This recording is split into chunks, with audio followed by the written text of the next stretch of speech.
Request చేస్తున్నాము Ganesh garu to please come and speak a few words. Bandla Ganesh garu ఈ సినిమాలో ఒక వెరైటీ క్యారెక్టర్తో కనువిందు చేయబోతున్నారు. టైం 7 అయిందమ్మా, ఇక మాట్లాడాల్సిందే.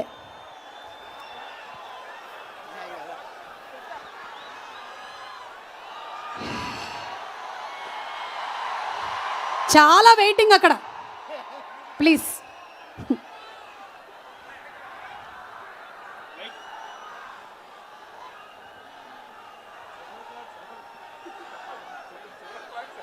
అందరికీ నమస్కారం. సూపర్ స్టార్ మహేష్ బాబు సరిలేరు నీకెవరు చిత్రం, ఆయన టైటిల్లోనే చెప్పారు ఈ సినిమా గురించి, సరిలేరు నీకెవరు అని. ఈ సంక్రాంతికి అదే జరగబోతుంది, సరిలేరు మహేష్ బాబుకి ఎవరు అని. అలాగే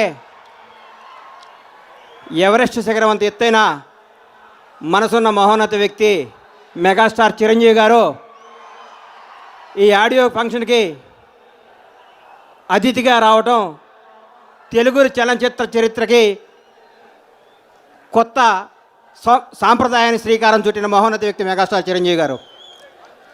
చాలా ఆనందంగా ఉంది.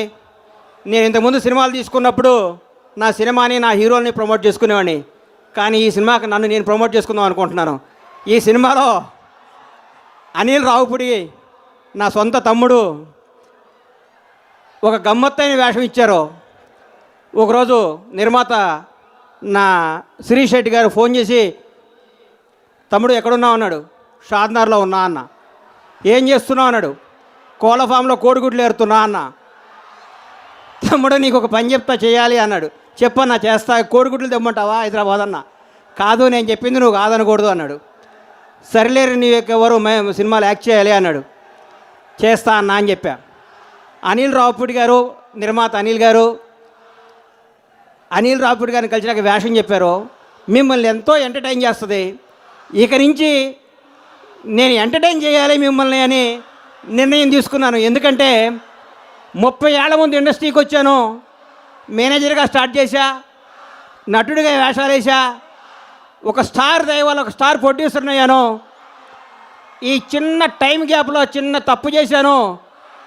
ఇప్పుడే మా సుమా చెప్పినట్టు 7 o'clock బ్లేడ్తో అది నీకు వేస్టురా, నీకు సినిమానే బెస్టురా, నీకు సినిమాలే ఉండాలి, సినిమాల్లోనే ఉండాలి, సినిమాలోనే నీ జీవితం అని ఎర్రి డాష్ అనిపించుకో నాకు నేనే మళ్ళీ మీ ముందుకు వచ్చాను.